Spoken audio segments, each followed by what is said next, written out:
Hey everybody, we are looking at identifying the main idea.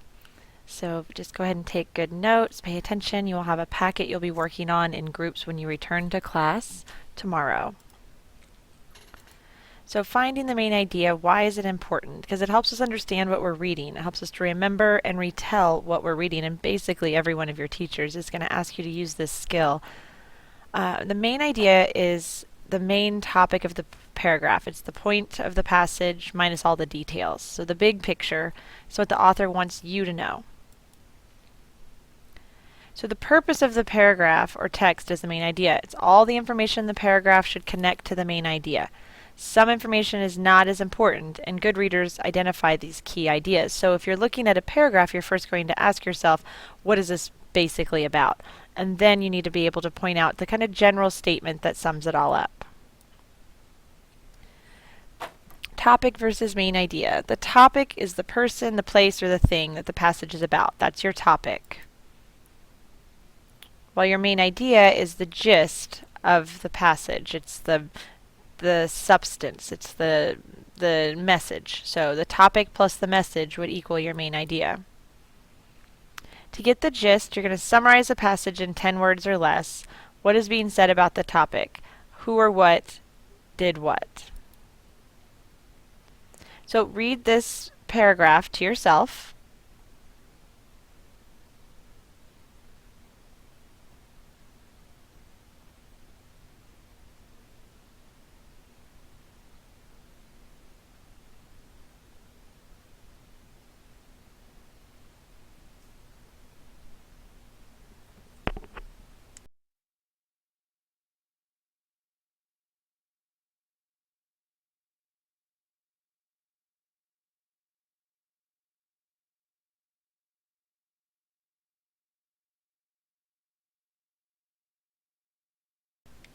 So after reading this, you might be asking yourself, what is the topic? Well, obviously, reading strategies is the topic.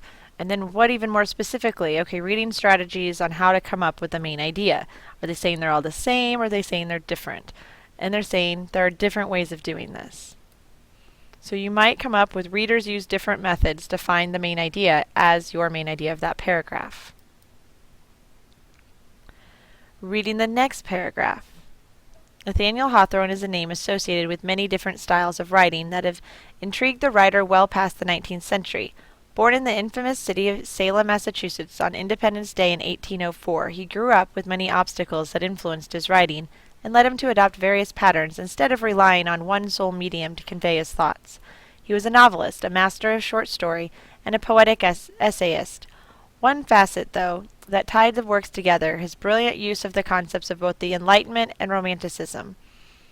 Hawthorne combined and intertwined those concepts to project themes in his various short stories and novels, of which he was a master. So after hearing this paragraph, what do you feel the main idea is? We know the topic is Nathaniel Hawthorne. As we go on, it talks about his gifts as a writer and a novelist. You may come up with Nathaniel Hawthorne used many different types of writing to convey his ideas. You can always go back in the video and re-look at the paragraph so that you can see how I came up with this main idea. Your final one is about hummingbirds. Please read this example to yourself.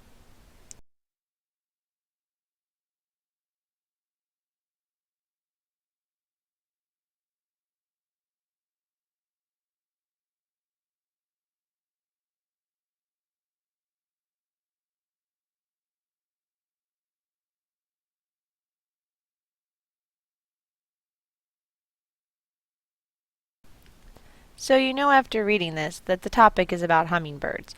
What's it saying about hummingbirds? Hummingbirds fly in totally unique and unusual ways. So now you're going to continue to practice. When you come back to class, you'll practice in your packets with your group.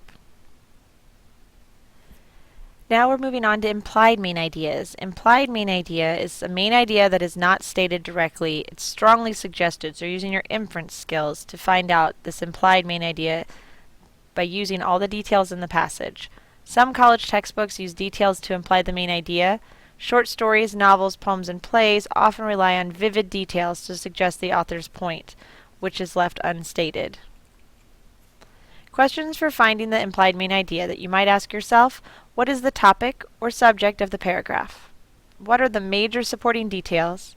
Based on the details about the topic, what point or main idea is the author trying to get across?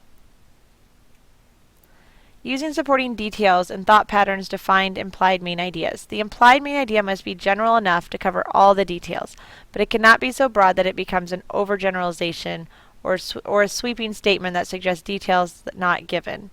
Implied main ideas must neither be too broad or too narrow.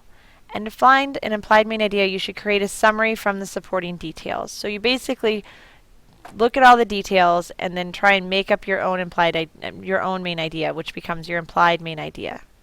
So what is the implied main idea of this following paragraph? Fear drains color from our faces, makes our teeth chatter, our hearts pound, our breath quicken, and our knees knock. Fear churns our stomachs, raises goosebumps, and causes jitters. Fear also raises feelings of anxiety and distrust, and may even cause us to change our behaviors. Obsessive fear can become a phobia that keeps us from enjoying life. Is the main idea, before I even look at my options, what is the main idea topic? The topic is fear. So when I look at my options, I already know that number 1 can't be right because it talks about phobias. So fear. What's it saying about fear? Is it saying that fear affects us in several ways? That fear is a result of distrust and anxiety? Or that fear affects many people? Fear affects us in several ways. Try it again. Green tea has been used for thousands of years in Asia as both a beverage and an herbal medicine. This herbal tea contains catechin, which is a type of tannin that acts as an astringent. Research suggests that men and women in Japan who drink 5 to 6 cups of green tea each day have much lower rates of cancer than people who do not. Green tea is also thought to lower cholesterol and blood sugar, control high blood pressure, stop tooth decay, and fight viruses. Green tea has even been credited with the power to slow down the aging process. We know the topic is green tea. We know that it's talking about the benefits of green tea. So let's look at our options. Green tea is an ancient herbal drink. Green tea has caught the attention of medical researchers. Green tea has many positive properties as a health drink. All 3 of these options are accurate. They're all true. But which one is the implied main idea? The green tea has many positive properties as a health drink. The implied central idea is the main idea suggested by the details of the passage. It's made up of 2 or more paragraphs. You refer to the examples that we've used right before this slide. Implied main ideas. A main idea that is not stated directly but strongly suggested. The questions. What is the topic? What are the supporting details? And based on this, what point are they trying to make? Those are the 3 questions you'll ask yourself when finding an implied main idea.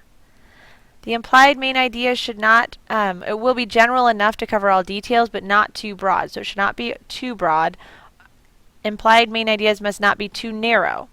To formulate an implied main idea, you must learn to summarize the important details into 1 sentence. Formulating implied main ideas require the reader to be actively involved in the process. You must use information you already have to make connections. And the central idea is the main idea of the passage made up of 2 or more paragraphs. So I would use your marking the text strategy to help you come up with these main ideas. Please begin writing your summary and turn in a summary that covers both implied main ideas and regular main ideas, telling the difference between the 2 and how to find them in your reading.